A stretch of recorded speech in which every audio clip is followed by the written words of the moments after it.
Hello, my name is Richard Stewart. I'm the mayor of Coquitlam. Many of you know how important the topic of mental health is to me and my family.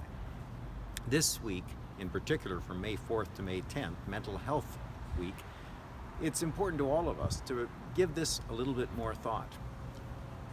Everyone's mental health right now is being tested in COVID-19. Whether you have good coping skills and a strong support network, or you're all by yourself. We're scared, we're anxious, we're frustrated.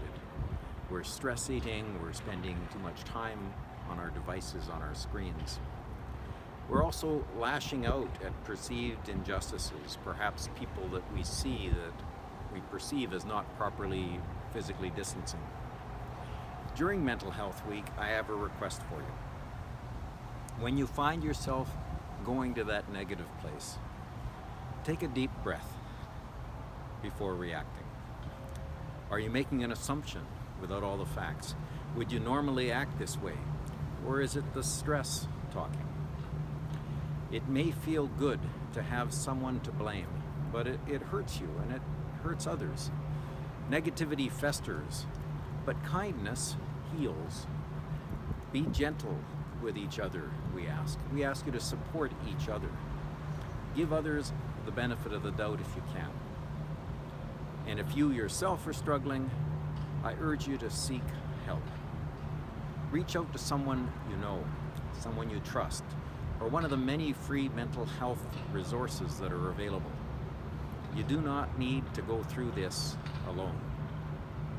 We're starting to see the very beginning of the light at the end of the tunnel as some services start to gradually and cautiously open up. It's a different light than we saw as we started into that tunnel, because life is a little bit different. But we'll see over the coming weeks a little less isolation. It will certainly help all of us feel a bit better. But let's remember that although the rules may relax slightly, they won't be gone. We'll still need to physically distance. We'll need to practice good hygiene, and we'll need to do whatever else the health experts tell us to do, whatever else the Provincial Health Officer, Dr. Bonnie Henry, recommends that we do. If we don't do those things, we'll find ourselves right back where we started, which won't be good for anyone's mental health. Coquitlam, let's do this right. We can do this right. And now for this week's shoutouts, because we really want to shine a light on the good things. I want to highlight some of the inspiring things that our residents are doing. In keeping with the mental health theme, I'd like to thank those who are trying to spread some joy in our community, from the 7 p.m. cheer to hopeful messages in sidewalk chalk or on small painted rocks in the forest. It makes me smile to think of them as I walk by a sidewalk where they're lined up on the garden. But just remember to keep painted rocks out of our creeks, and please avoid painting anything permanent, like fixtures or trees or large rocks in parks or public spaces.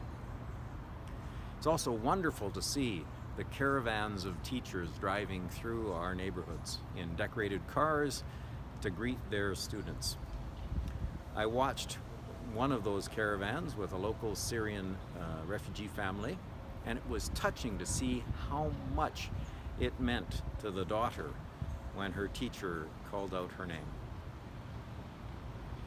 And last but not least, a big shout out to International Web Express Printing and Mailing, which has been supporting local groups such as the Immigrant Link Center Society, which by itself needs a shout out, and the Tri-City Moms Group. Again, another shout out. These folks are delivering much needed resources to families throughout our community. International Web Express recently donated a truck and driver to deliver more than 5,000 pounds of food to those in need. It's acts of kindness like these that are helping make these difficult times a little more bearable for everyone. We're going to get through this. We're going to see the measures will change, But each time they change, we will remain in lockstep with Dr. Bonnie Henry and the Provincial Health Office and the BC Centre for Disease Control and the experts, the folks that have spent their careers planning for an epidemic and who are guiding us through a pandemic. We can do this, Coquitlam, and I thank you all for working with us.